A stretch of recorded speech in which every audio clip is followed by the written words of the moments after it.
유재수 전 부시장에 대해서 검찰이 오늘 기소를 했습니다. 구속 기소가 된 거죠. 이제 조국 전 장관이 소환이 김재현 변호사 불가피한 거고 이제 시점만 남은 것 같아요. 네, 그렇죠. 이제 감찰 무마 의혹과 관련해가지고 아무래도 그 당시 감찰을 계속 할 것인가 여부를 이제 결정할 수 있는 총책임자는 결국은 민정수석 자리에 있었던 조국 장관이라고 할 수밖에는 없습니다. 네, 그래서 일단은 법률적 권한이 거기에 있다고 하면 그 의사의 과정에 이르게 된 경위는 사실은 뭐 그렇게 중요하지는 않아요. 어차피 조 전 장관의 책임 하에 이루어진 일이기 때문에. 네, 그런데 다만 조국 민정수석이 3인 회의에서 감찰 중단을 논의했다라는 이제 그런 이야기를 했어요. 그렇죠. 그렇기 때문에 이 3인 회의의 시점과 과연 이제 이때 어떤 사람들이 어떤 이야기를 했느냐 이거에 굉장히 지금 이목이 끌리고 있는 그런 상황인데요. 하지만 또 백원우 민정비서관 같은 경우에는 이 회의 때는 이미 감찰이 종료된 다음이어서 감찰 무마할 것이냐 말 것이냐 뭐 논의를 할 여지도 없었다라고 그렇게 이야기를 하고 있고요. 그게 무슨 말이에요? 백원우 비서 이미 결정이 됐다는 자기는 그 결정에 관여하지 않았다는 그렇죠. 얘기입니까? 본인은 관여하지 않았다는 이야기죠. 결국에는 박형철 비서관 말대로 모든 것을 다 그냥 조국 수석이 결정했다라는 그런 취지를 뒷받침하는 그런 진술인 것 같은데 이제 그렇지만 조 전 장관이 아직 딱히 입장을 밝히지 않았고요. 아직 입을 열지 않았기 때문에 입장을 확인할 수 없는 이제 그런 상황이죠. 근데 소환에 임박해서 이번에도 과연 침묵할 것인가 아니면은 이번에는 일단은 다른 두 사람이 조 전 장관을 지목하고 있는 상황이기 때문에 그 본인의 어떤 그런 혐의를 인정하지 않는 한은 저는 이번에는 좀 구체적으로 해명을 할 가능성이 더 크지 않을까 싶습니다. 또 하나 쟁점이 되는 게 백원우 전 비서관은 법 절차에 따라서 만약에 감찰을 계속했으면 그건 불법이었다 이런 취지의 얘기를 했는데 김상현 변호사 오늘 검찰에서는 유재수 전 부시장의 혐의가 특감반에서 확실히 확인할 수 있었다. 이거는 직무유기를 적용할 가능성이 있다는 상충되는 좀 얘기가 되고. 그렇죠. 상충되는 얘기이기도 하고 그 이미 감찰이 종료됐다고 해서 그러면은 그 이후에 처리가 적절했느냐를 또 따져보면 저는 또 그건 아니라고 보거든요. 왜냐하면 상당 부분 확인이 됐다면 이것을 경찰이나 검찰에 고발을 하든 이첩을 하든 해가지고 후처리를 했어야 되는데 그거를 하지 않았다면 여전히 이게 어느 정도의 무마의 가능성이 존재하는 거잖아요. 그래서 그 측면도 좀 더 설명할 필요는 저는 좀 있다고 보고 그렇지만 아까 김지혜 변호사님이 잘 설명을 해주신 것처럼 이것을 이 백원우 민정비서관이 단순하게 참여해서 의견만 전달하고 이미 그때 감찰은 중단된 상황이었다면 백원우 비서관은 법적 책임은 상당 부분 벗어나게 되는 상황이 될 것이다. 저는 이렇게 생각합니다. 알겠습니다. 이 세 명의 3인회의라고 하는 게 이 멤버가 이 세 명인데 지금 입장이 언론에 지금 나오는 입장은 좀 달라요. 조 전 장관은 어떤 얘기를 하게 될지도 좀 봐야 되고 또 하나 보겠습니다. 이게 송철호 시장 관련해가지고 이종근 평론가님. 계획이 이제 캠프에서는 당연히 전략을 짭니다. 그 전략 문건을 비교해 보니까 실제로 그것대로 이루어졌다라는 언론 보도가 있는데 이 전략이라는 내용이 그 부분이 중요했죠. 이게 실현 가능성이 있는 거냐 아니면 굉장히 힘든 거냐. 전략 이건 어떻게 보세요? 자, 2017년도 10월 달 정도에 이 선거 전략을 짰다는 거예요.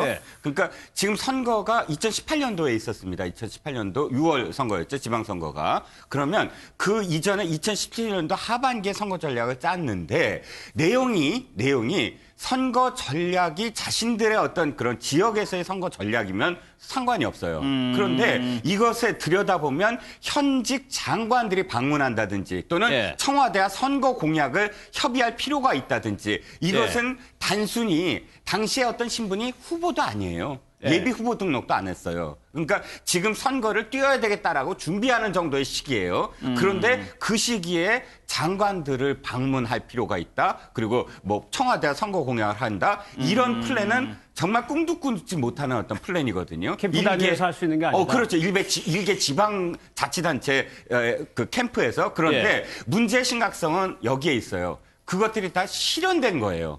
자, 2018년 단독 공천이 필요하다 그랬는데 2018년 4월에 단독 공천을 하죠. 그다음에 그거는 사실 문제가 되지 않는다고 봐요.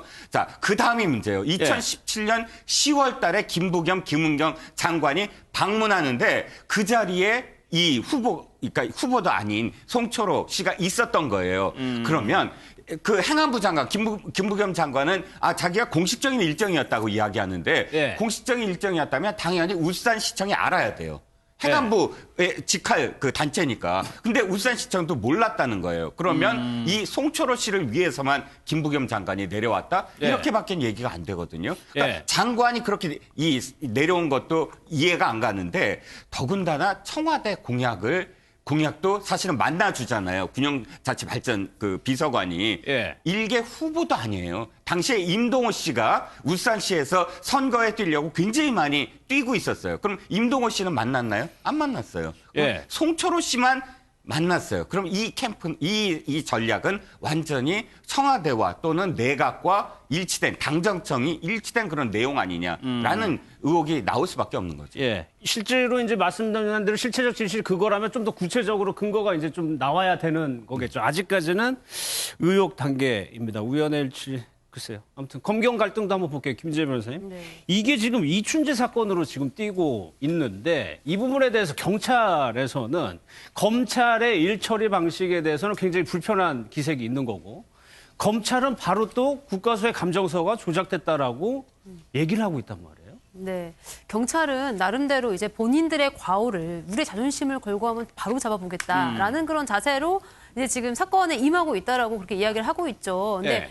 9일날 한 번 대면 조사가 있었어요. 이제 그런데 그때 검찰이 바로 이감 신청을 했고요. 이춘재에 대한. 이제 그러고 나서 10일날 가서 허탕을 치고 온 거예요, 경찰이. 그래서 일단 면담 조사를 다시 하러 갔는데 전부 철수했다. 이감 소식을 듣고라는 것인데 이제 경찰 입장에서는 우리가 이렇게 뻔히 수사하고 있는 거 알면서 검찰이 언질이라도 좀 줬으면 예. 좋았을 것 아니냐라는 그런 이야기인데 또 검찰 입장에서는 사건 기록을 보니까 가혹행위, 폭행 이런 것도 있었고 가장 결정적으로는 이 국가수에 문제가 있더라 감정서에라는 것인데 그렇다고 치면은 국가수에 대한 조사도 필요하고 담당 경찰에 대한 조사도 필요하기 때문에 아무래도 이거를 경찰이 직접 바로잡기는 상당히 어려울 것이다라는 자체적인 판단이 있었던 것으로 보입니다. 근데 마침 지금이 또 패스트트랙 법안과 또 검경 수사권 조정이 굉장히 좀 맞물려 있는 그런 국면이다 보니까 이것이 검찰 입장에서는 어떤 경찰의 잘못된 과오를 끄집어냄으로 인해서 국민들이 경찰에 대해서 불신하도록 하게 만들려는 어떤 그런